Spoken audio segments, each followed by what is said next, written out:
ఈ వీడియోలో మనం పురాతనమైన భూదేవి కథను గురించి తెలుసుకుందాం. భూదేవి కథ చాలా తక్కువ మందికి తెలుసు. భూదేవి కథను ఎవరైతే శ్రద్ధగా వింటారో వారు భూములు, ఇల్లు కొంటూనే ఉంటారు. ఎవరైతే సొంతముగా ఇల్లు, స్థలాలు కొనాలి అనుకుంటున్నారో వారు తప్పకుండా ఈ కథను వినాలి. తద్వారా ఆ భూదేవి అనుగ్రహంతో తొందరగా మీ కోరిక నెరవేరుతుంది. భూదేవి కథ శ్రీమద్భాగవతం మరియు వరాహ పురాణంలో వివరించడం జరిగింది. పూర్వం వేణుని రాజ్యపాలన భయాందోళనలుగా ఉండేది. వేణుడు దుష్టుడుగా పేరుగాంచాడు. రాజు అవ్వటం వల్ల మరింత క్రూరంగా ప్రవర్తించేవాడు. అధికారం, అపరిమితమైన సంపద ఈ రెండూ ఉంటే తనకి తిరుగులేదు అనే అహంభావం కలిగి పెద్దలను గౌరవించక రాజ్యాన్ని అత్యంత క్రూరంగా పాలించాడు. ఆ పాలనను చూసి మంత్రులకు బాధ కలిగి ఋషుల దగ్గరకు వెళ్లి చెప్పగా ఋషులు సహాయం చేయటానికి అంగీకరించారు. వారు వేణురాజు దగ్గరకు వెళ్లి, నాయనా, నీ జీవితం, నీ సంపద, నీ పేరు ప్రఖ్యాతలు ప్రమాదంలో చిక్కుకుని ఉన్నాయి. కాబట్టి ధర్మంగా రాజ్యపాలన చేయి. భగవంతుణ్ణి లక్ష్యపెట్టని రాజు నరకానికి పోతాడు. నీవు యజ్ఞాలు చేసి దైవాన్ని తృప్తిపరచాలి.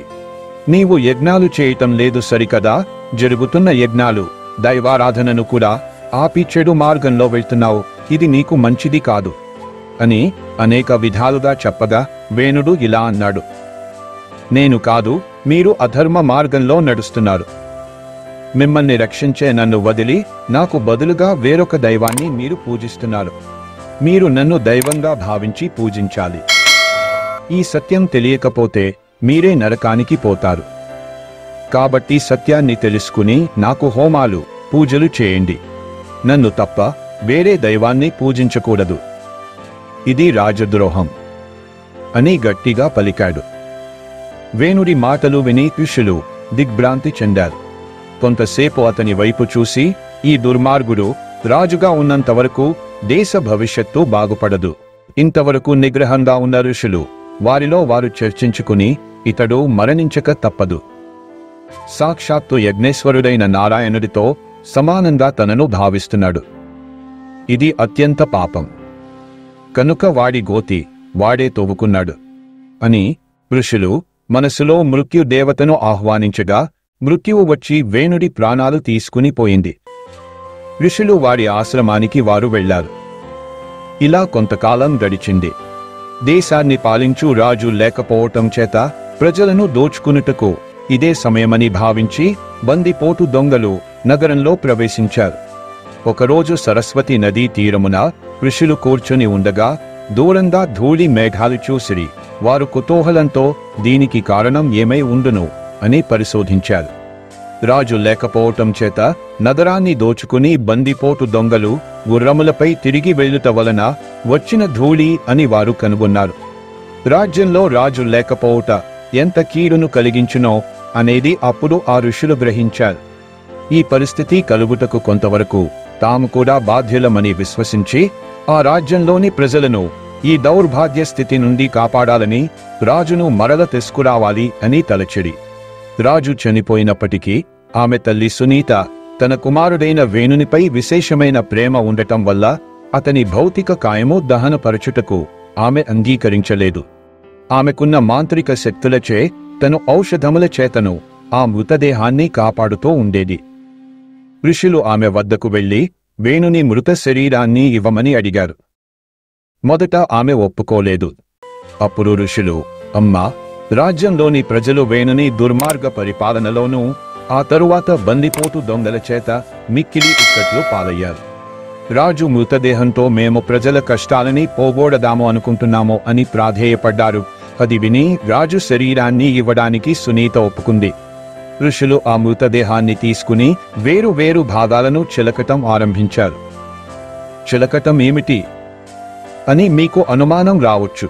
ఋషులు మృతదేహం నుండి పురుషుడిని పుట్టించడానికి పెరుగుని కవ్వంతో చిలికినట్లు చిలకటం మొదలు పెట్టారు. అదేమిటి, చిలికితే మనిషి పుడతాడా అని అనుమానం రావచ్చు. ఋషులకు సాధ్యం కానిది ఏమీ ఉండదు. మహాభారతంలో కూడా గాంధారి కుంతి మీద ఈర్ష్యతో తన గర్భాన్ని విచ్ఛిన్నం చేసుకుంటే ఋషులు ఆ మాంసం ముద్దను ఒక 100 భాగాలుగా చేసి 100 మట్టి కుండలలో ఉంచి 100 మంది కౌరవులు జన్మించేలా చేశారు. ఋషులకు సాధ్యం కానిది ఏమీ ఉండదు. ఋషులు ఆ మృతదేహమునందు మొదట తొడలను చిలకగా, అందునుండి అనాకారిగా నల్లగా నుండు పురుషుడు ఉద్భవించాడు. ఆ పురుషుడు వేణునిలోని దుష్టత్వము మూర్తిభవించినట్లు ఉన్నాడు. అందుకని అతన్ని నిషాదుడు అను పేరుతో పిలుస్తూ ఉన్నారు. అతని వంశీయులు నిషాదులుగా పేరొందిరి. ఆ తరువాత ఋషులు మృతదేహము కుడి భుజమును మొదట చిలికి పిమ్మట ఎడమ భుజాన్ని కూడా చిలికారు. వాని నుండి ఒక పురుషుడు ఒక స్త్రీ జన్మించిరి. వారు నారాయణుడు, లక్ష్మీదేవి అవతారములు. వారిని ఋషులు పొగిడి ఇలా అన్నారు: ఈ పురుషుడు పృథువు అనే పేరుతో, ఈ స్త్రీ హర్షిస్సు అను పేరుతో వ్యవహరిస్తారు. వారు భార్యాభర్తలుగా జీవించి ఈ లోకంలో ప్రఖ్యాతి పొందుతారు. పృథు చక్రవర్తి అత్యంత వైభవంగా రాజ్యాన్ని పరిపాలిస్తాడు. పృథువు జన్మించినందుకు సంతోషించి బ్రహ్మాది దేవతలు ఈ గొప్ప సంఘటనను చూసి భూమికి దిగి వచ్చారు. పృథువు జన్మించినప్పుడు స్వర్గంలో మేళతాళాలు మ్రోగెను. సిద్ధులు భూమిపై పుష్పవర్షం కురిపించిరి. భూమికి దిగి వచ్చిన బ్రహ్మదేవతలు, దేవర్షులు కొత్తగా పుట్టిన బాలుని చూశారు. ఆ బాలుని కుడి చేయి పరీక్షించి బ్రహ్మ ఇలా అన్నాడు: ఆహా, ఈ బాలుని చేతి యందు చక్రము, పాదములందు పద్మసిహనాలు కలవు. ఇతను నారాయణుడి అవతారంగా లోకాన్ని రక్షించడానికి వచ్చాడు అని అన్నారు. తరువాత ఆ బాలుడు పెరిగి పెద్దవాడై పృథువు పట్టాభిషిక్తుడయ్యాడు. రాజుగా పట్టాభిషిక్తుడైన పృథువును లోక రక్షకుడని దేవతలు పిలిచిరి. అతను ప్రజలు కృషించి మిక్కిరి నీరసించి ఉండుట చూసెను. వారికి సరియైన ఆహారము పోషణ లేక మిక్కిరి బాధతో నుండిరి. ఇక ఆ ప్రజలు రాజుతో ఇలా అన్నారు: ప్రభు, దయచేసి మాకు ఆహారాన్ని ప్రసాదించండి రాజా. అగ్ని చేత చెట్టు దగ్ధమైనట్లు మేము ఆకలి అనే అగ్ని చేత మెల్లగా దహించుకుని పోతున్నాము. మా ప్రధానాంగములు బాధపడటం చేత మేము పని చేయలేకపోతున్నాము. మాకు అన్నం పెట్టండి. పూర్వపు రాజు భుజములను ఋషులు చిలకగా మీరు జన్మించి మమ్ము రక్షించి ఉద్ధరిస్తారని విని ఉన్నాము. ఈ ఆకలి బాధ నుండి మమ్మల్ని రక్షించాలని ప్రార్థించారు. ఇక పృథు చక్రవర్తి ఒక్క క్షణం యోచించాడు. ఆరోగ్యాన్ని, పోషణను ఇచ్చే ధాతువులను భూమి నమిలివేసిందని, అవి తిరిగి మొలకెత్తకుండా చేస్తున్నదని రాజు గ్రహించాడు. ఈ కారణం చేత భూమిపై ఆగ్రహం చెంది భూమిని శిక్షించాలనుకున్నాడు. తన విల్లు అందుకుని ఒక అమ్మును భూమికి గుచ్చుకున్నట్లుగా వదిలెను. దానితో భూమాత భయపడి గోరూపం ధరించి రాజు నుండి పారిపోయెను. తోకనెత్తి వణుకుతున్న కాళ్లతో ఆ గోవు భూమి అంతటా పరిగెత్తింది. రాజు క్రోధంతో కనులు ఎర్రబడగా గోవును వెంబడించాడు. గోవు పర్వత సానువుల కిందకి వెళ్లి లోయల్లో ప్రవేశించి అక్కడి నుండి దట్టమైన అడవిలో చొరబడి రాజు నుండి తప్పించుకున్నట్టుకు ప్రయత్నించెను. కాని రాజు అలుపు లేక గోవును వెంబడిస్తూనే ఉన్నాడు. ఎక్కడికి వెళ్ళినను గోవు వెనుదిరిగి చూస్తే రాజు తనను వెంబడిస్తూనే ఉన్నాడు. ఇక ఎవరు తనను రక్షించేవారు లేరని గోవు తెలుసుకుంది. చివరకు రాజు పాదములపై పడి ఇలా అంటుంది. గోవు రూపంలో ఉన్న భూదేవి ఇలా అంటుంది: దయచేసి నన్ను రక్షింపుము.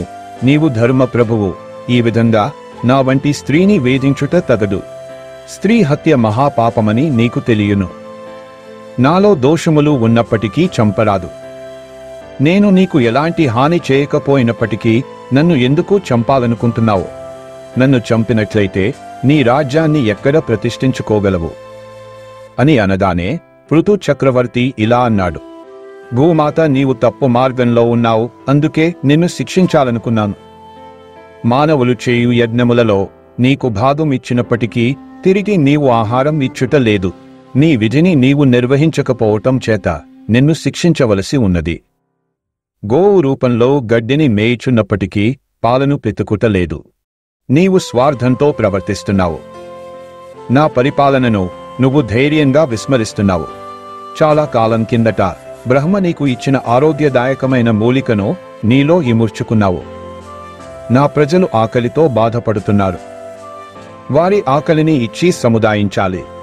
ఇతరుల శ్రేయస్సు గురించి ఆలోచించని వారిని, అది మగవారినైనా ఆడవారినైనా సరే, రాజు చంపవలసిందే. అలా చంపినను పాపం అంటదు. నీకే కాదు, నాకు కూడా ధర్మశాస్త్ర గ్రంథం గురించి తెలుసు. అందలి రహస్యములను నీవు నాకు బోధించనక్కరలేదు. నిన్ను చంపుటకు నాకెట్టి సంకోచం లేదు. నిన్ను చంపి నీ మాంసమును ప్రజలకు ఆహారంగా ఇచ్చెదను.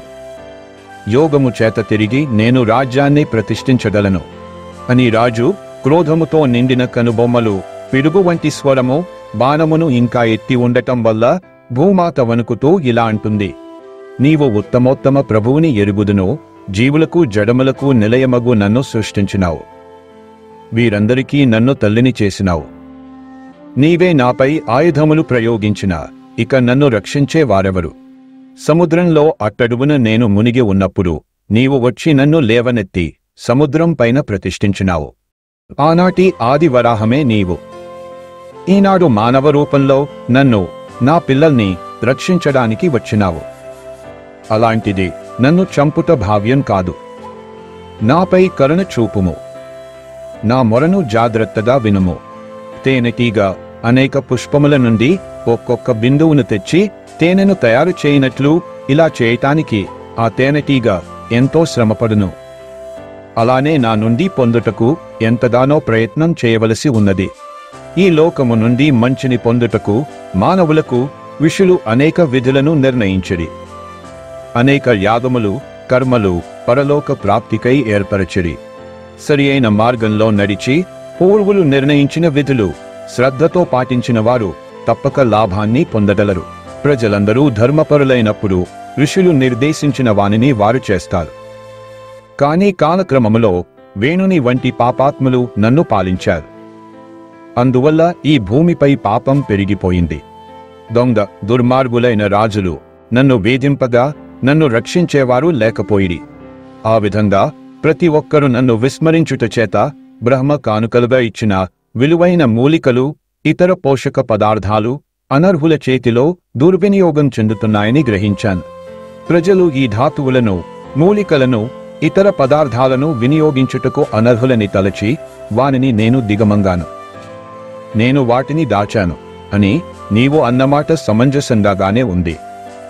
ఈ భూతలంపై అవి ఇక మొలకెత్తలేవు. ఇక నా నుండి ఉత్తమమైన వానిని బయటకు తెచ్చుట నీ చేతిలోనే ఉన్నది.